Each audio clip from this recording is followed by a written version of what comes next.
Majid Karim. Please make some noise for him.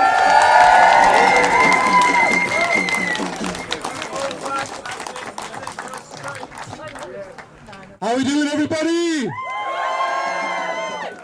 My brothers and sisters, I'm so heartened, I'm so happy to see so many of you out here today.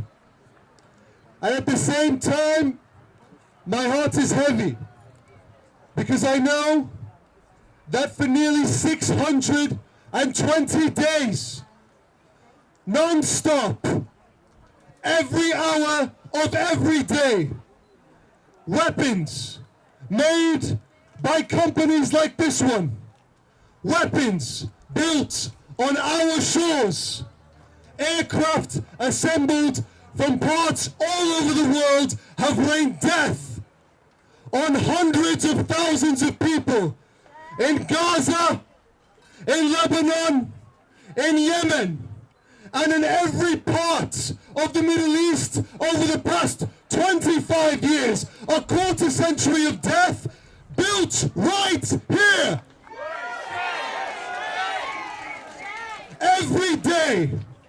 Every day, we see the worst of humankind commit the ugliest atrocities known to man.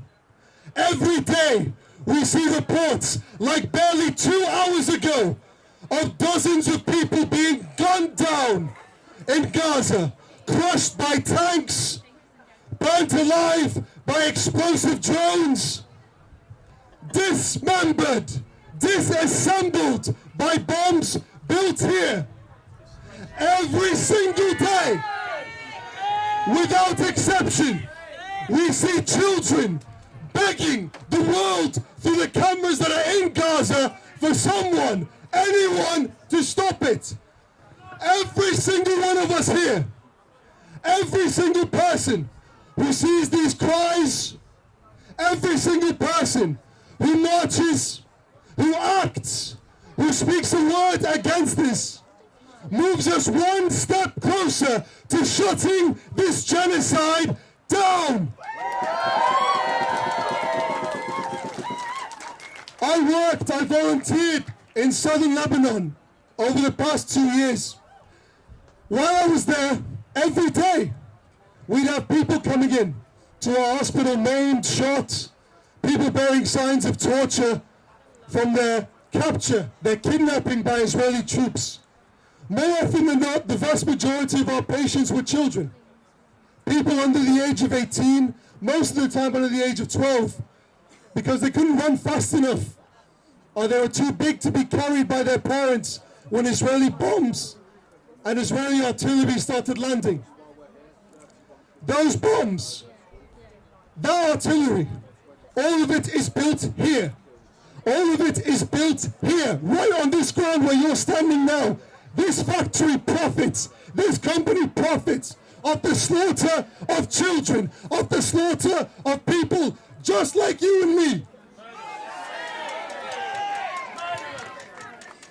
Murderers and war profiteers like those who work at Lockheed Martin, like the owners of Lockheed Martin, of BAE, of Rafael, of Elbit, of Leonardo, of every other defense firm have all been targeted, have all been successfully picketed, have all been piece by piece themselves dismantled here in the UK, and will continue to be so by every single person who can act, who can force themselves to find the bravery that our brothers and sisters in Gaza have, to confront occupiers, to confront murderers, and treat them exactly as what they are, criminals.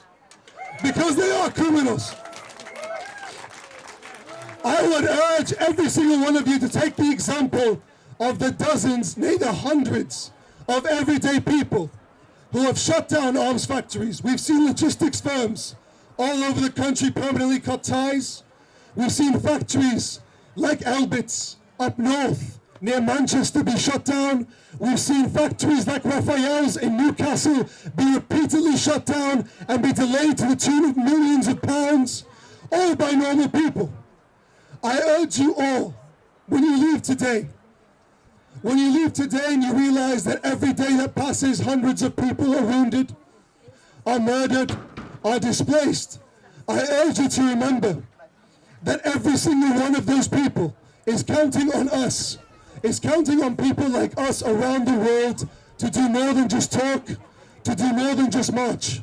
And every single one of us is capable of change. I know, I believe deeply that one day, every single child and every single person from the Jordan River to the Mediterranean Sea will be able to live as equals in freedom without fear of apartheid or bombing or slaughter. And I know every single one of them, every single one of them, every single one without exception, whether when it was me in Lebanon or my colleagues in Gaza, every single one of them, their hearts are filled with hope when they see people like us, thousands of miles away, marching through the streets, occupying factories, doing everything we can to let them know that they are not forgotten, they are not alone, and that from the river to the sea, Palestine will be free.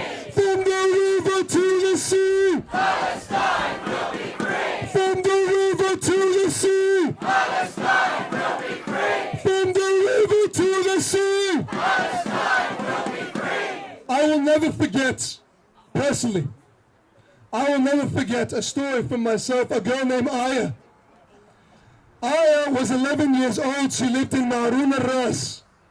It's a village barely 200 meters from the blue line in southern Lebanon.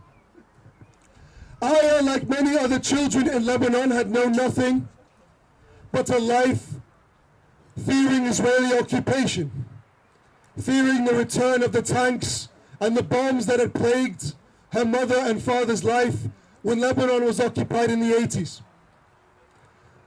I remember Aya the first time she came into a clinic near Marun al-Ras, a girl full of life, a girl full of hope, a beautiful young girl looking forward to going to school again. She couldn't go to school because the Israelis had bombed, had bulldozed, and had left booby traps all around the area of Marun al-Ras, including in the school that is now a pile of rubble. Aya told me repeatedly, because I was a doctor, she said, I want to be a doctor like you one day. And I told her, Habibti, my darling, inshallah, God willing, I know you will be. And I promised her the next time I returned, I would bring her some school books and we'd sit down together outside in the olive branch, under the olive branches in the lemon groves, and we could talk and I could walk her through. At the time, she was excited to learn a bit of English. I came back to Lebanon in December. By that time, when I returned to Marun al-Ras, the bombs had stopped falling temporarily, and the drones were still flying. And when I went to find Aya, I found a gravestone. And I found a grave 4 feet long, 2 feet wide, and beside her, her father's grave, a man who I shook his hand and told him that when we're back, we'll teach his daughter. I told him not to worry because I'm sure this war will be over soon, and I commended him for his bravery. Him, his daughter Aya, their mother, and nearly every other person in Marun al-Ras, alongside tens of thousands in Lebanon, alongside, as per the Lancet, nearly 200,000 people in Gaza had their lives cut short, had their lives ended in the most brutal of ways, had their lives ripped from them. People like you and me who wanted nothing more than to live a life of peace, to live to see their children grow, to laugh, to love, instead found themselves for months starving, displaced, alone, wondering whether it would be the sniper's bullets or the drone that dropped the missile or starvation that got to them and their children first. We cannot afford to slow down. We cannot afford to give up. For 130 years, Algeria was occupied by the French. It faced genocide and bombing, and they still won, and they still were free. For 150 years, Vietnam was occupied by the French and later the Americans, and they faced genocide and they faced bombing, and in the end, they still won. For nearly 100 years, South Africa was occupied and faced apartheid and faced bombing, and a nuclear armed settler state also said that they would remain there until the end of time. And we saw in our lifetimes that apartheid fell. Everywhere on earth where there is injustice, people will rise to do it, and where governments fail, it's up to us to pick up the slack. Because our government here, the same governments, and whether they change party or the figurehead changes name, their function is the same, are always beholden to corporations like this because they prioritize their profits. The slaughter of children overseas over the care for our children here, whether it's funding our NHS or making sure the most vulnerable in our society are targeted and blamed, the story is always the same. We can't count on them to do the right thing because they never have and they never will. So rather than begging, we must force, we must act with bravery, we must act with conviction, we must act like Aya, who despite bombing and starving, still believed in a future, still believed in hope, and believed with it until her last breath. I leave you with that message, and I leave you with her memory, like the memory of every other child we've seen robbed in Gaza, the 200,000 innocent men, women, and children, the 40,000 children killed, the nearly 2 million displaced, the children like Hind Rajab and Sabir Hasuna and others who were cruelly taken from us. Do not forget them, do not forsake them, and do not lose hope, because while today is dark, I know tomorrow Palestine will be free. Thank you so much.